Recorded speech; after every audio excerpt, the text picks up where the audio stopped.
আসসালামু আলাইকুম, কেমন আছেন সবাই? আশা করি সকলে ভালো আছেন। বুটস্ট্র্যাপের নতুন পর্বে আপনাদেরকে স্বাগতম।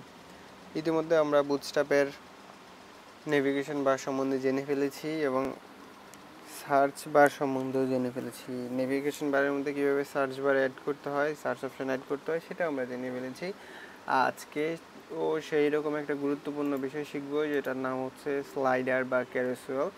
তো স্লাইডার বা ক্যারুসেল আমরা আমাদের ওয়েবসাইটের হিরো সেকশনে ব্যবহার করে থাকি। আমাদের ওয়েবসাইটের সবচেয়ে গুরুত্বপূর্ণ বা ফিচার যে জিনিসগুলো থাকে, বিশেষ করে ই কমার্স ওয়েবসাইট হলে প্রোডাক্ট বা বিভিন্ন অফার, আবার আমাদের বিভিন্ন পার্সোনাল ওয়েবসাইট হলে, পোর্টফোলিও হলে নিজের যেই ইম্পর্টেন্ট বিষয়টা থাকে, পরিচয়, বা প্রোফাইল ওয়েবসাইট হলে মানে নিজের নাম, ঠিকানা, ছবি সহ বিভিন্ন জিনিস আমরা হিরো সেকশনে অ্যাড করে থাকি। এই হিরো সেকশনটাকেই মোস্ট অফ দ্য টাইম দখল করে নেয় এই স্লাইডারটা, কারণ স্লাইডার হয় বা ক্যারুসেল খুবই সুন্দরভাবে এখানে কয়েকটা জিনিস প্রদর্শন করা যায়, একাধিক জিনিস প্রদর্শন করা যায় খুব সুন্দরভাবে। এই জন্য তো আজকে আমরা এটা তৈরি করে শিখবো। তো চলুন শুরু করা যাক। গত ভিডিওতে আমরা এই যে এটা করেছিলাম, ওই লোগো সহ একটা নেভিগেশন বার আমরা তৈরি করে ফেলেছিলাম। এই নেভিগেশন বারটা তৈরি করছি এখন, এটার সাথেই আমরা বাকি কাজটা করব, কারণ এটার সাথে যখন আপনারা একটা ক্যারুসেল তৈরি করব বা স্লাইডার তৈরি করব, তাহলে দেখতে মনে হবে যে আমাদের একটা ওয়েবসাইট তৈরি হচ্ছে। মানে আমরা এতদিন যা শিখলাম তার থেকে একটু একটু করে আউটপুট বেরোচ্ছে, তাই আমরা এইখানেই রেখে দিলাম। আজকে আর প্রতিদিনের মতো কোডটা কাটবো না, কারণ দেখতে যাতে সুন্দর হয় বা আপনারা আরও দেখে মজা পান যে একটা না কিছু তো একটা তৈরি হচ্ছে। তো আজকে সেই সাথে সাথে আরেকটা গুরুত্বপূর্ণ জিনিস শিখবো, যেটা হচ্ছে কমেন্ট আউট।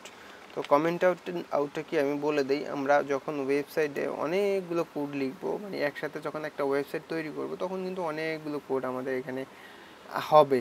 তখন এই কোডগুলোকে আমাদের দেখা গেছে যে পরিবর্তন করার জন্য, কিছু চেঞ্জ করার জন্য, বা কোডটাকে বোঝার জন্য যে কোন কোডটা কিসের জন্য, সেটার জন্য হচ্ছে কমেন্ট আউট করে রাখতে হয়। তো কমেন্ট আউট করার জন্য এক একটা ল্যাঙ্গুয়েজে এক এক রকম। তো HTML হচ্ছে এইরকম, আমি যেটা দেখতে পাচ্ছি না অন স্ক্রিন। এখন এখানে আমরা নিচ্ছি হচ্ছে ক্যারুসেল, CAROUSEL, ক্যারুসেল নিচ্ছি, ক্যারুসেল লিখলাম। তো এই কমেন্ট আউটের যেই অংশটুকু থাকবে সেটা ওয়েবসাইটে কখনো শো হবে না, সেটা শুধু কোড এডিটরে দেখা যাবে এবং এটা বোঝা যাবে যে এটা কিসের জন্য কোডটা। তো আমি ক্যারুসেল নিব, তো এই ক্যারুসেল লিখলাম, এবং ক্যারুসেল নেওয়ার জন্য আমাকে একটা ডিআইবি নিতে হবে। সেটা হচ্ছে ডিআইবি নিব, যেহেতু ক্যারুসেল নিব, CAROUSEL ক্যারুসেল। যেহেতু ক্যারুসেল নিব সেহেতু ক্যারুসেল নিলাম, এবং ক্যারুসেলটা কি করবে, স্লাইড করবে। তো স্লাইড করার জন্য SLIDE স্লাইড নিলাম, স্লাইড, ক্যারুসেল স্লাইড নিলাম। এখন এই ক্যারুসেল স্লাইডের মধ্যে আমরা বাকি সমস্ত ক্যারুসেলের কোডটা লিখব। তো ক্যারুসেলের জন্য আমাদের প্রথমেই কি দরকার, প্রথমেই দরকার হয় যে হচ্ছে আমাদের ইমেজ। তো ইমেজটা আমরা ইমেজ যখন দরকার হয়, তাহলে ইমেজ সম্বন্ধে আমি একটু বলে দিই।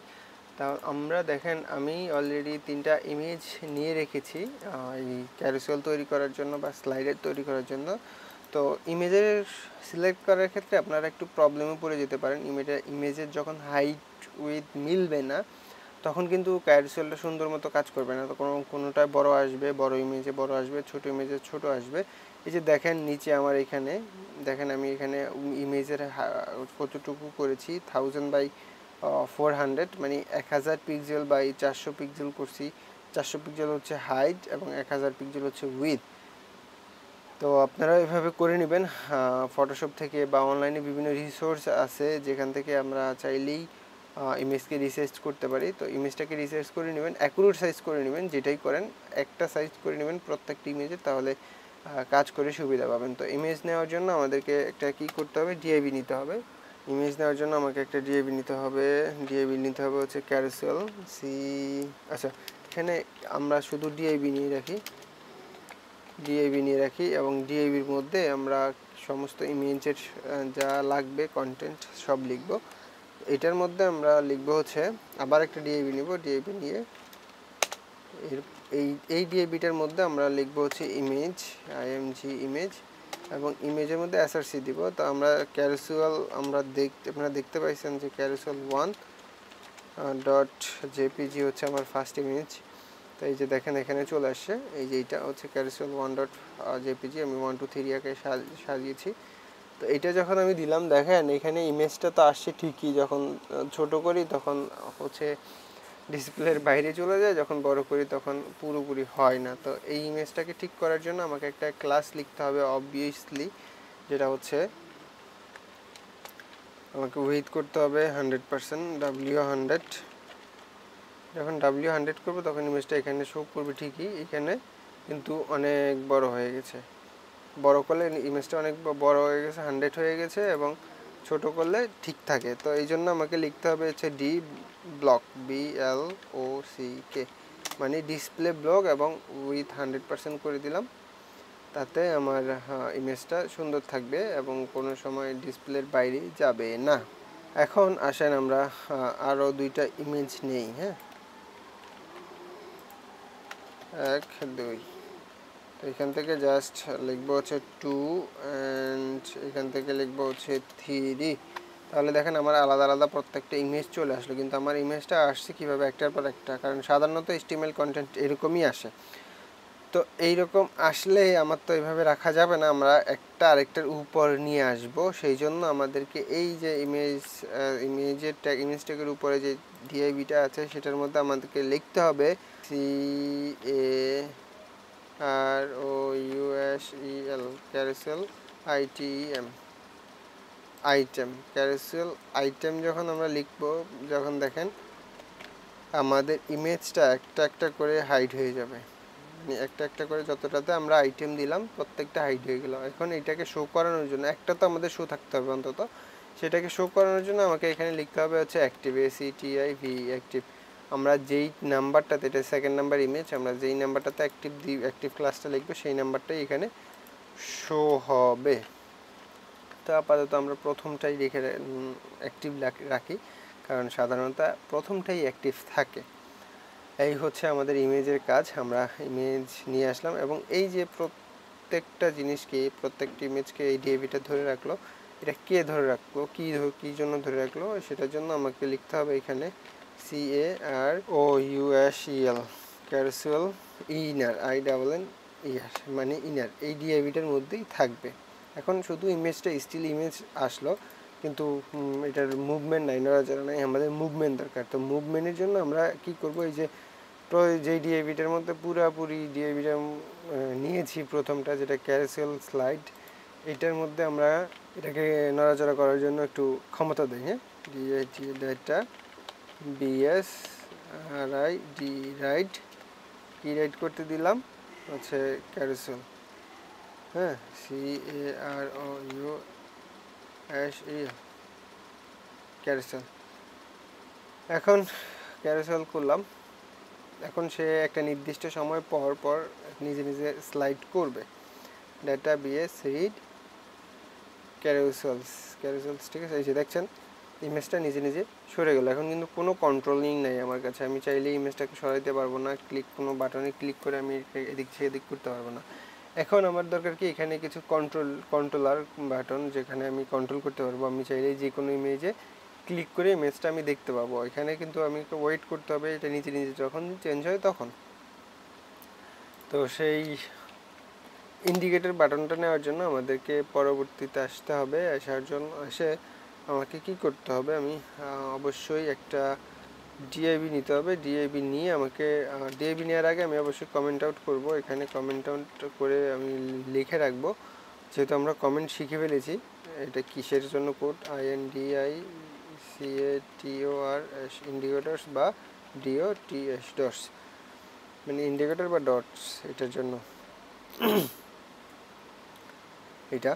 তো আরেকটা যেটা করিনি, যেটা কমেন্ট আউট করিনি, ইমেজটা নিয়েছিলাম যখন, আমরা ইমেজের জন্য কমেন্ট আউট লিখিনি, আমরা এখানে লিখে রাখি হচ্ছে ক্যারুসেল CAROUSEL, ক্যারুসেল IMAGE, ইমেজ, এবং এই দুইটার মাঝখানে হবে ইন্ডিকেটর ডটগুলো, মানে ইমেজের ডিআইপির উপরে এবং মেইন ডিআইপিটার ভিতরে। তো আমি আরেকটা ডিআইপি নিব, ডিআইপি অবশ্যই নিব হচ্ছে CAROUSEL, carousel indicators, DICATORS indicators, carousel indicators. এই ক্যারুসেল ইন্ডিকেটার্সের মধ্যে আমরা নিব হচ্ছে বাটন, BUTTON বাটন, এবং বাটনের টাইপ দিব হচ্ছে বাটন। এখন দেখেন বাটন দেওয়ার সাথে সাথে এখানে এটার চেঞ্জ আপনারা দেখতে পাচ্ছেন একটা বাটন। তো এটাকে আমরা ডিজাইন সহ সব কিছু পরিবর্তন করব। তার আগে আমাদেরকে এটাকে চলমান করতে হবে, মানে এটাকে ক্লিক করলে যাতে ইমেজটা চেঞ্জ হয়। তার জন্য আমাকে টার্গেট করতে হবে। কি টার্গেট করতে হবে? Data BS target. হ্যাঁ, টার্গেট করতে হবে কাকে? এখন টার্গেট করার জন্য আমাকে টার্গেট করতে হবে মেইন ডিএভিটাকে। মেইন ডিএভিটাকে টার্গেট করার জন্য আমাকে অবশ্যই একটা আইডি লিখতে হবে। আইডিটার নাম যা ইচ্ছা তা লিখতে পারেন। এখানে আমি লিখলে হচ্ছে SLIGE স্লাইড লিখলাম।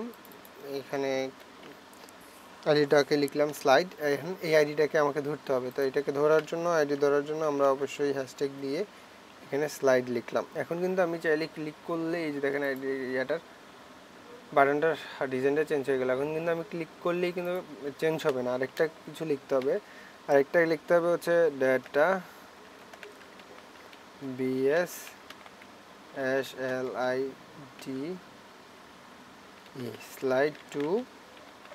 স্লাইড টু কিভাবে, মানে কিভাবে সে স্লাইড করবে।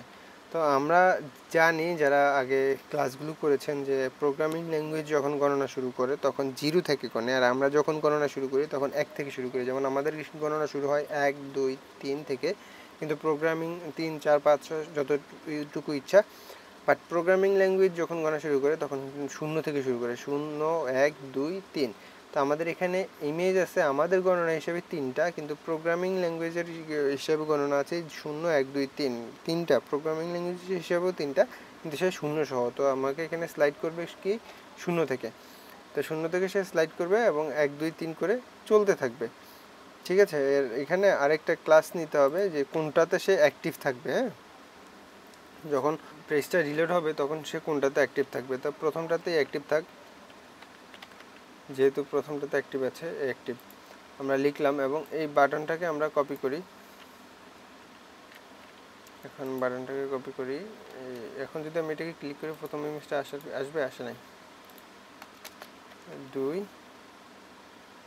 and 3। তো 0-এর পরে 1, 1-এর পরে 2, এবং আমরা এই অ্যাক্টিভ ক্লাসটাকে কেটে দিব 2টা থেকে, কারণ একটা অ্যাক্টিভ থাকবে, বাকিগুলো আমরা ক্লিক করে করে দেখব। এখানে রিলোড দেয়, রিলোড দেওয়ার পর আমি যদি সেকেন্ডটাতে ক্লিক করি দেখেন সেকেন্ড ইমেজটা আসতেছে, থার্ডটাতে ক্লিক করলে থার্ডটাতে আসতেছে, ফার্স্টটাতে ক্লিক করলে ফার্স্টটা আসতেছে, মিডলে ক্লিক করলে মিডল। আমরা যেটাতে ইচ্ছা সেটাতে ক্লিক করে ইমেজটাকে স্লাইড করে করে দেখতে পারতেছি। এবং ইমেজটা কিন্তু অলওয়েজ রেসপন্সিভ। এটা গেল নিচের ডটসগুলো। এখন আমরা চাইলে এই যে এইখানে সাইডেও আমরা 2টা বাটন দিতেই পারি, কারণ আমাদের প্রয়োজন হয় না যে আমরা নিচের ডটসে ক্লিক না করে আমরা সাইডে ক্লিক করে স্লাইড করব।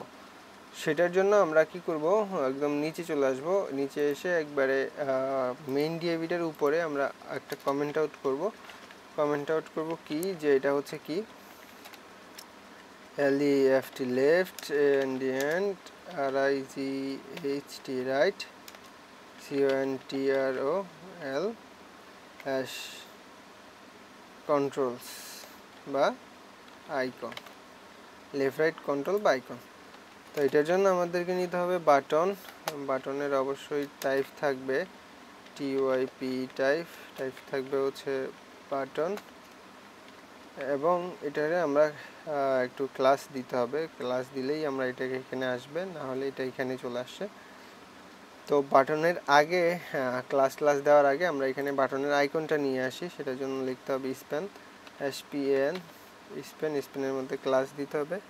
এটা কি কিসের আইকন লাগবে? আমাদের প্রিভিয়াস আইকনটা আগে লাগবে, দেন হচ্ছে নেক্সট আইকনটা লাগবে। তো CAROUSEL carousel, CONTROL control, PREB prev, ICON icon, prev icon. হ্যাঁ, ক্যারুসেল কন্ট্রোল প্রিভ আইকন। এখন আইকনটা আসছে কিন্তু এখানে বোঝা যাচ্ছে না। এটা না বোঝা যাওয়ার কারণ হচ্ছে আমরা বাটনটাকে কিছু ক্লাস দিইনি। আমরা বাটনটাকে কিছু ক্লাস দিয়ে নেই। বাটনটাকে ক্লাস দেওয়ার জন্য আমাদেরকে লিখতে হবে হচ্ছে CAROUSEL carousel CONTROL control PREP prep. যখন প্রিভিয়াস কন্ট্রোল প্রিপ দিলাম তখন এইখানে দেখেন একটা বাটন চলে আসছে অলরেডি। হ্যাঁ, যদিও বোঝা যাচ্ছে না ইমেজটার কারণে, এই যে এখন দেখেন স্পষ্ট বোঝা যাচ্ছে। এখন কিন্তু এটাতে ক্লিক করলে এটা প্রিভিয়াস আসবে না। না আসার একটাই কারণ, আমরা এটাকে বলি নাই যে তুমি প্রিভিয়াসটা নিয়ে আসো, তাই জন্য আমাদেরকে বলে দিতে হবে। কিভাবে বলবো, এখানে বলবো হচ্ছে ডাটা বিএস টার্গেট। কাকে টার্গেট করবে? ওই যে আমরা যেটা নিয়েছিলাম স্লাইড SLIDE স্লাইড, যে স্লাইডটা নিয়েছিলাম স্লাইডটাকে টার্গেট করবে এবং কোন দিকে কিভাবে করবে সেটাকেও বলে দিতে হবে। সেটাকে বলতে হলে DATA data BS SLIDE slide, কোন দিকে স্লাইড করবে PREV প্রিপ, মানে সে প্রিভিয়াসলি স্লাইড করবে। যে দেখেন এখন ক্লিক করলে সে স্লাইড করতেছে, তাহলে প্রিভিয়াস বাটনটা হয়ে গেল। এখন আমাদেরকে এই বাটনটাকে কপি করে কি করব, আমরা জাস্ট নিচে পেস্ট করব এবং যেখানে যেখানে প্রিপ লেখা আছে সেখানে সেখানে আমরা শুধু নেক্সট করে দেবো। নেক্সট অ্যান্ড এই যে এখানে প্রিপ লেখা আছে এখানে করব হচ্ছে নেক্সট নেক্সট। এইখানে প্রিপ লেখা আছে এখানে করব হচ্ছে নেক্সট। ব্যাস, এখন যদি আমি এখানে ক্লিক করি নেক্সট আসবে, এখানে ক্লিক করলে প্রিভিয়াসটা আসবে। তো এই হচ্ছে আমাদের আজকের ক্যারুসেলে আরও কিছু কাজ আছে। ভিডিওটা লম্বা হয়ে যাচ্ছে তাই আজকে আর দেখালাম না। নেক্সট এপিসোডে আমি ক্যারুসেলের আরও অনেকগুলো বিষয় দেখাবো। যেমন ধরেন এই যে এখানে কিছু টেক্সট আমি যদি চাই তাহলে অ্যাড করতে পারবো। তখন এই টেক্সটের মধ্যে আমরা বিভিন্ন ধরনের লেখা টাইটেল দিয়ে দিতে পারবো, তাহলে ক্যারুসেলটা আরও সুন্দর দেখাবে। তো আজ এই পর্যন্তই। আশা করি ভিডিওটি ভালো লেগেছে। যদি ভিডিওটি ভালো লেগে থাকে তাহলে শেয়ার করবেন, আর যদি ভিডিওটি ভালো না লেগে থাকে তাহলে কমেন্টে জানাবেন কেন আমাদের ভিডিওটি ভালো লাগে। তো দেখা হচ্ছে নেক্সট এপিসোডে। তো তখন পর্যন্ত ভালো থাকবেন, সুস্থ থাকবেন, আর আমার জন্য দোয়া করবেন। আল্লাহ হাফেজ।